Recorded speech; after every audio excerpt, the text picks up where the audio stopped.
Hey guys, have you ever wondered what happens if you strap a bunch of innocent green goblins to the back of a open cockpit aircraft?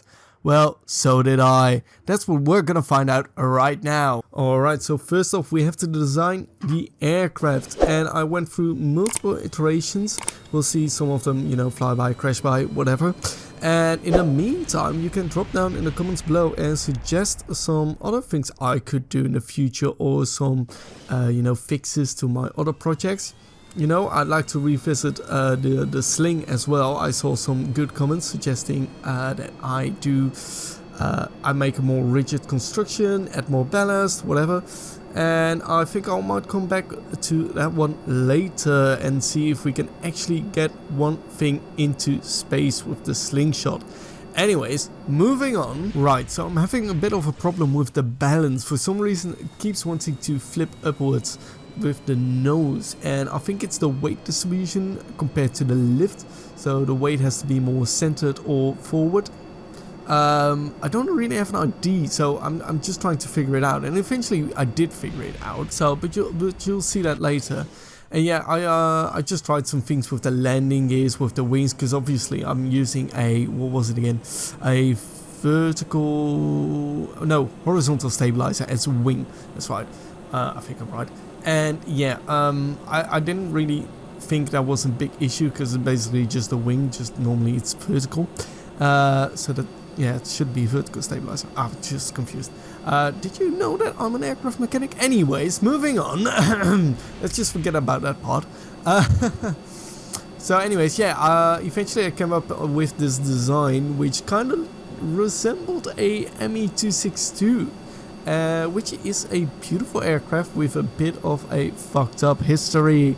Anyways, yeah, no, it did turn out to be working quite well actually. It just was a tad bit too responsive sometimes, especially with the roll. It would lose control as soon as I started to do a rolling maneuver. So I just took off. Might have spoiled a bit of the fun already, but yeah, I just took off and it's flying quite beautiful. I'm just admiring the beauty of the design, because I really love the engine below the wing design, especially with such a small craft, because I kind of think this is a small craft. You can't really get smaller engines, you'll immediately go to the rocket engine. So you just saw the instability of the actual aircraft. So it's gonna be a bit more of an issue at lower speed. So you see the nice, what's it called? It's not delta wing, sweat wing design. I really love that. It's really coming out beautiful.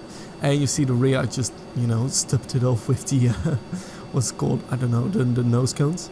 So yeah, now we're just about to break through the sound barrier on our return. And this is where it went completely out of control. I just tried to roll a little bit and it just immediately crashed. So yeah, we have to retry that. I don't think I actually changed something. I might have actually. Yeah, I'm not too sure. I think I just took more. I was more careful with the throttle, because I noticed that it was at, as soon as I decreased the speed, that the thing became uncontrollable, and that might be because of the engine gimbal not functioning. Alright, well, the engine gimbal did function, but it didn't really do a lot since the engines didn't output any thrust. And here you can see me just spinning it around, trying to make it crash again, or see if it just slings itself apart doing it, and it didn't. So it just, you know, meant for me that it was quite a well-structured aircraft. I'm surprised it's not flexing apart, but that's because I took a hint from the comments about the what was the rigid construction? I don't know anymore. I don't know. I'm sorry to the commenter who posted that. I might have it up in the video, your comment. So yeah, I do read all your comments. And I love reading them. So please, if you're watching this, just comment down below. And if you have any suggestions, yeah, suggest them down below, and I'll use those designs later. So yeah, I'm on my return approach, and you can see really those engine gimbals doing the most of the work. I feel like the vertical stabilizer isn't, you know, participating a lot in this in this thing. Yeah, I'm having a bit of an issue controlling it. It's still really, I'm just afraid that it would roll out of control again. So I was being really careful with that. And yeah, we're about to miss that landing strip. And we still have a bit too much, yeah. So here it wants to roll out of control again. And we just barely survived that. Bounced off the structure just over the water tower. I should get some bonus point for that. And yeah, you just see me pulling the nose up for the main landing gear to touch down. The nose landing gear touches down, and yeah, now well, I skipped the rest because it, it basically just landed perfectly. And here we have the first flight with actual passengers. It's gonna be a lot more crazier later, so yeah, just stay tuned, I'd say. But yeah, our first passengers, and just look at how excited they are. My god, there is one, maybe two persons laughing. That's a new record. Anyways, we're having some troubles lifting off. For some reason, it doesn't want to get airborne unless it's off the strip. Yeah, I mean, I have no idea why. I'll look into it later. Anyways, we just got off. And yeah, well, we're climbing, making some altitude. I wanted to go supersonic. I'm just, you know, screwing around with these guys.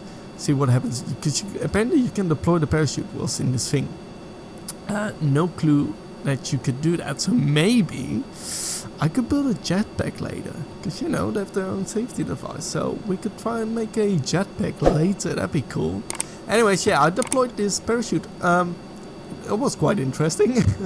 For some reason, it you know, Kerbal space program doesn't recognize that we're going upwards when you deploy your parachute.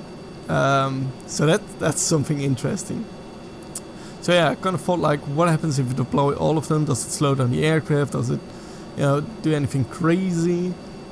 And yeah, we're just climbing and climbing. And I thought maybe later we can, you know, drop the engine power, the engine output, and go down and see if the parachutes are actually strong enough to, you know, slow down the descent enough that it doesn't crash.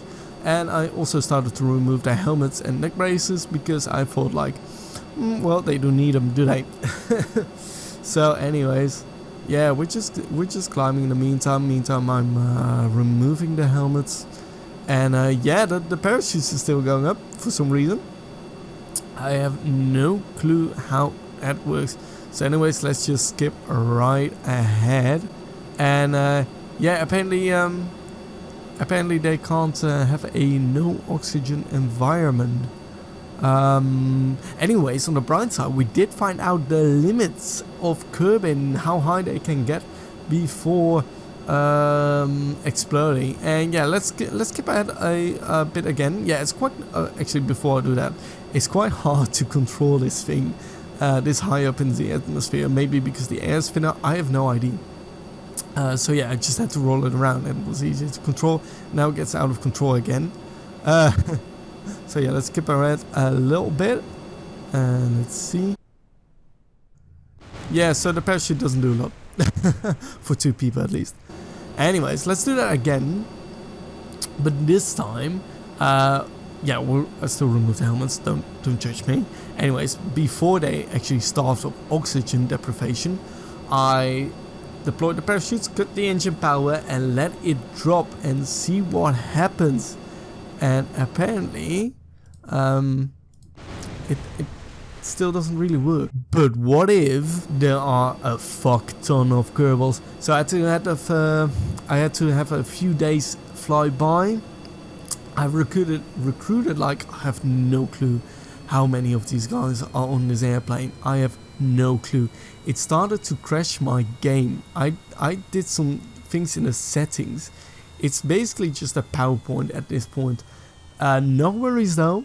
We're still gonna find out if it works. So it takes a long ass time to deploy all these parachutes, and it's a big fucking mess. Like half of them deployed before we hit the surface level of the parachutes. So deployed and fully functioning for some reason whilst we're still climbing. No clue how that works. Anyways, the other half started to, you know, deploy in the non functioning form, I'd say.